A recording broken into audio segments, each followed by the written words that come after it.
I think what the UFO phenomenon is teaching us is that we don't understand time and space. Here are objects, I think we have to call them objects, that are physical, that interact with the environment, that cause effects on the witnesses, on the psychology and the physiology of the witnesses, and leave traces on the ground, and yet are capable of, appear to be capable of manipulating time and space in ways that go beyond what our physics understands today. Pharaoh Akhenaton, Amenophis the had a unique experience that was to shape Egyptian history. According to inscriptions on the frontier stelae found on the circumference of El Amarna, Akhenaton was strolling along the river admiring the splendors of nature one summer morning when he looked up and saw a shining disk descend from the sky. During the famous battle won by Hannibal in Cannae, in the Apulian plain near Barletta, which saw the largest defeat in the history of Rome, a mysterious phenomenon was observed. On the day of the battle, in the sky of the Apulia, round objects in the shape of ships were seen. The prodigies carried on all night long. On the edge of such objects were seen men dressed in white like clergymen around a plow. Secundus was an early Roman naval and army commander. Later, he became an author who wrote Naturalis Historia. This book later became the framework most encyclopedias are still built upon. According to him, in 76 BC, a spark, glowing orb, fell from the sky and grew as it descended until it appeared to be the size of the moon. It then ascended back up to the heavens and was transformed into a light. Plutarch was the uncle of Sextus of Chaeronea, who was one of the teachers of Marcus Aurelius and who may have been the same person as the philosopher Sextus Empiricus. Plutarch studied mathematics and philosophy in Athens under Ammonius from 66 to 67. According to Plutarch, a Roman army commanded by Lucullus was about to begin a battle with Mithridates VI of Pontus when, all on a sudden, the sky burst asunder, and a huge, flame-like body was seen to fall between the two armies. In shape, it was most like a wine jar, and in color like molten silver. The apparently silvery object was reported by both armies.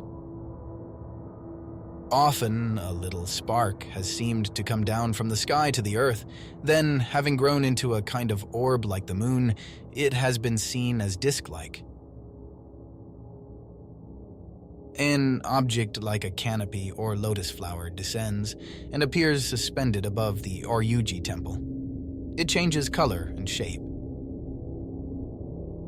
3 shields were seen in the heavens, as it were warring from the east to the west, after the manner of undulating waves on a very calm night, being that of the ascension of the Lord. The first was snowy, the second fiery, the third bloody, which prefigured, as is thought, 3 succeeding evils, for in the same year the herds of cows throughout Ireland were nearly destroyed, and not only in Ireland, but also throughout the whole of Europe. During the reign of Pepin le Bref, 715–768, many extraordinary phenomena are said to have appeared in the French skies. The air was filled with human figures, ships with sails and battling armies. Several individuals stated they had been abducted by aerial beings. A globe appeared at the zenith, followed by a tail. It flew slowly west under the moon, while witnesses heard something like the sound of birds. We include the case because of the slow motion noted in the report. It is rare, yet not impossible, to hear a sound in connection with a meteor, but they do not fly slowly. A stela in Navarra is another place named after an unusual aerial sighting. A group of shepherds was attracted to the site by shooting stars on the mountain. The consequent worship of the area brought in pilgrims by the hundreds, and King Sancho Ramirez built a sanctuary there. A sign on its capilla reads, "This is the star that came down from the sky to Estella to observe it."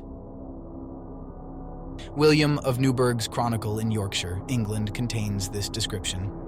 The abbot and monks were at a meal when a flat, round, shining, silvery object flew over the abbey and caused the utmost terror.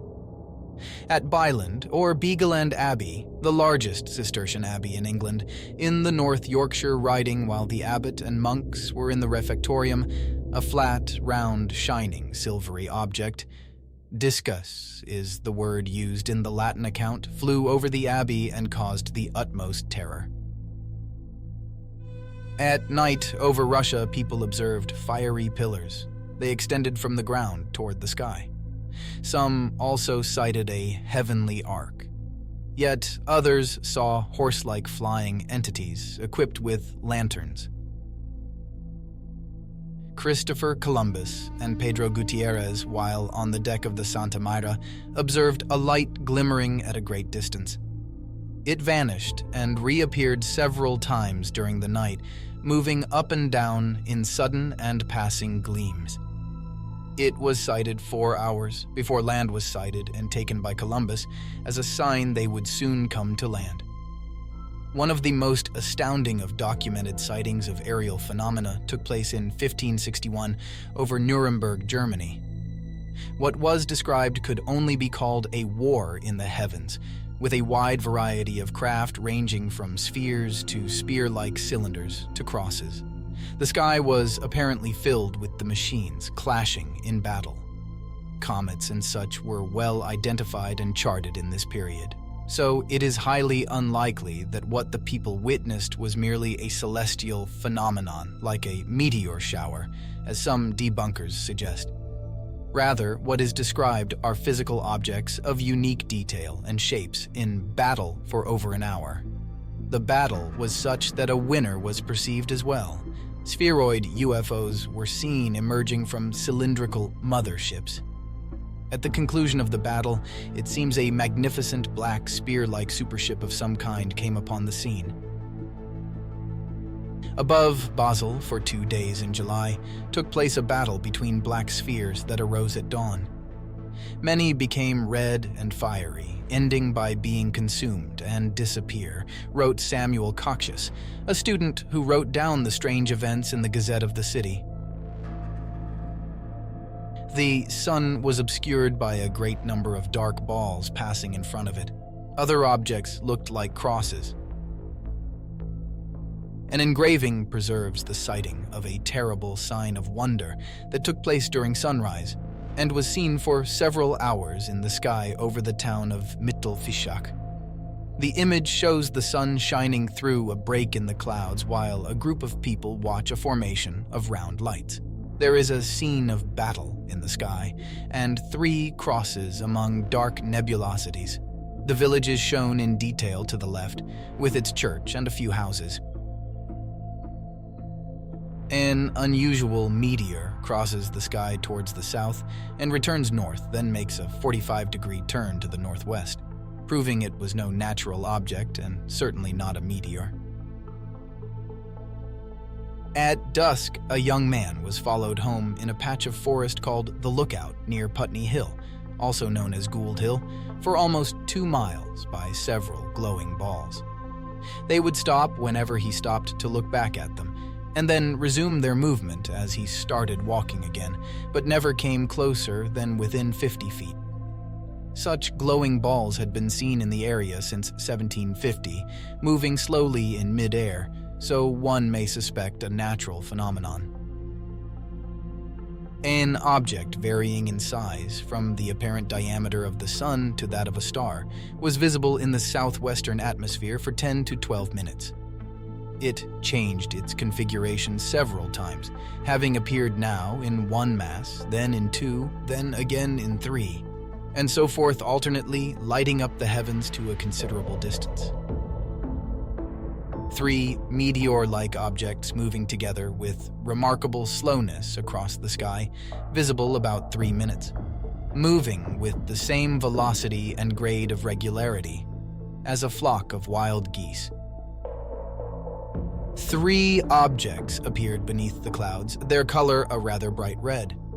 As they approached the ship, they appeared to soar, passing above the broken clouds. After rising above the clouds, They appeared to be moving directly away from the Earth. The largest had an apparent area of about 6 suns. It was egg-shaped, the larger end forward. The second was about twice the size of the Sun, and the third about the size of the Sun. Their near approach to the surface appeared to be most remarkable. That they did come below the clouds and soar instead of continuing their southeasterly course is also curious. The lights were in sight for over 2 minutes and were carefully observed by 3 people whose accounts agree as to the details.